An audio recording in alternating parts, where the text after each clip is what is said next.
Welcome guys to Get Solar Page Mini Vlogs. Ako nga pala si Pete, so I'm the owner of Get Solar Page.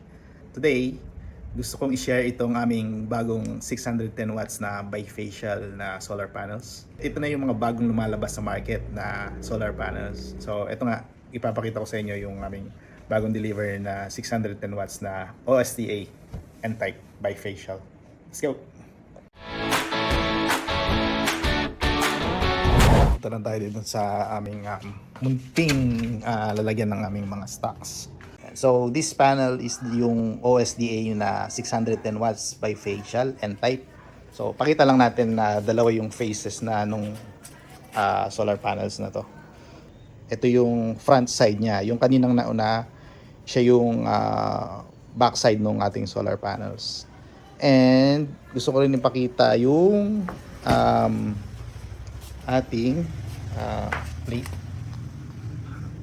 details niya, yan, which is yan OSDA brand natin, and hindi ko sure kung nakikita pa, pero nandito naka-indicate kasi yung wattage niya, which is 610 watts.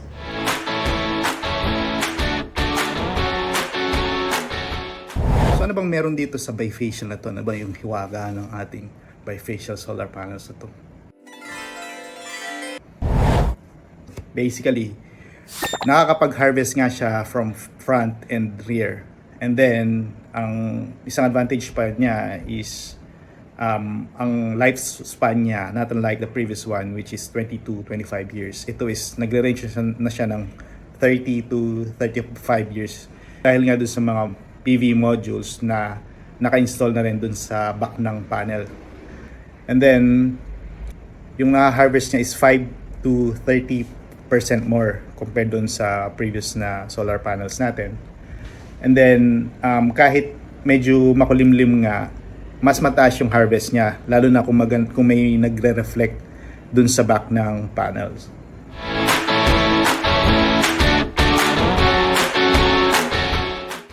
So alam ko na ang naisip nyo, paano siyang nakakapag-harvest kung nakamount siya sa ating solar roof. So honestly speaking, mas okay siya sa mga setup wherein nakamount siya sa dedicated na frames, tulad ng mga garage na pinapalagyan ng solar panels as roof instead of the conventional roof. And then yung mga ating kasama sa agriculture, so ginagawa din nilang roof yon, yung solar panels.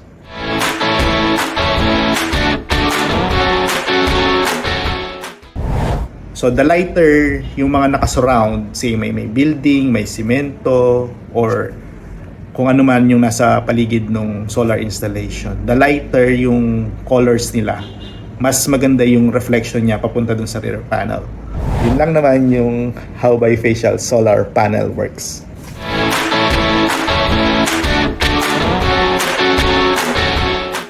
So alam niyo na ngayon, kung bibili kayo o magpapa-install kayo ng solar PV system sa inyong mga bahay, sa inyong mga business, at least bifacial na yung piliin natin. And alam niyo na, Get Solar PH na, and just let us know guys if you need your solar PV system installed sa inyong mga bahay and other establishments, even sa farm. DM lang kayo, Get Solar PH. We'll see you at our next vlogs. Get Solar PH na.